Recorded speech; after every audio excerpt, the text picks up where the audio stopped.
గురుగారు, ఈ వారం కుంభరాశి వారికి ఎలా ఉంది? కుంభరాశి వారికి 5 గ్రహాలు సలక్షణంగా యోగిస్తున్నాయి తల్లి. ద్వితీయంలో బుధ శుక్రుడు, ధనస్థానంలో ఎప్పుడైతే బుధుడితో కలిసిన శుక్రుడు ఉంటారో అప్పుడు బ్రహ్మాండమైన ఐశ్వర్యం వస్తుంది. అలాగే తృతీయంలో రవి, లాభంలో చంద్రుడు, షష్ఠంలో కుజుడు. ఈ విధంగా 5 గ్రహాల సహకారం లభిస్తోంది. కుంభరాశి వారికి అదృష్టకాలం కొనసాగుతోంది. ఆశయాలు ఒక్కొక్కటిగా నెరవేరుతాయి. శ్రద్ధతో సకాలంలో పనులు ప్రారంభించండి.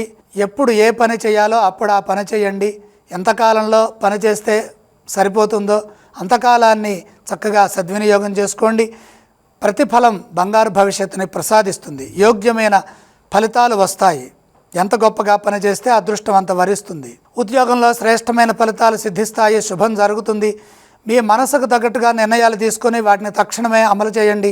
మీ మనోధర్మం మీ బాధ్యతలని నిర్వర్తించే విధంగా ఉంటుంది. 10 మందికి ఆదర్శవంతంగా ఉంటారు. ధనయోగం విశేషంగా ఉన్నది. విజ్ఞానపరమైన అభివృద్ధిని సాధిస్తూ పలు మార్గాల్లో ఆర్థిక అభివృద్ధిని పొందండి. ధనాన్ని సద్వినియోగం చేసుకునే అవకాశాలుంటాయి. సమిష్టి నిర్ణయాలు ఆస్తిని పెంచుతాయి. భూలాభం సూచితం. నూతన ప్రయత్నాలు సఫలమవుతాయి. వ్యాపారంలో మంచి జరుగుతుంది. సృజనాత్మక ధోరణితో పనులు చేసి కాలానుగుణంగా నైపుణ్యాలను ప్రదర్శిస్తూ పలు మార్గాల్లో అభివృద్ధిని సాధించడానికి బాటలు వేయండి. కాలం రక్షిస్తోంది.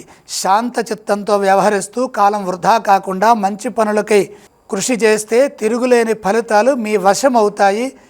శక్తి పెరుగుతుంది. కుంభరాశి వారు ఏ స్తోత్రాలను పఠించాలంటారు? కుంభరాశి వారు మహాలక్ష్మి ధ్యానం చేయాలి. వారు ఏ ఆలయాన్ని సందర్శించాలంటారు? 5 గ్రహాలు యోగిస్తున్నాయి. లక్ష్మీ అమ్మవారిని చక్కగా మనసారా దర్శించండి. వారు ఎటువంటి దానాలు చేయాలి?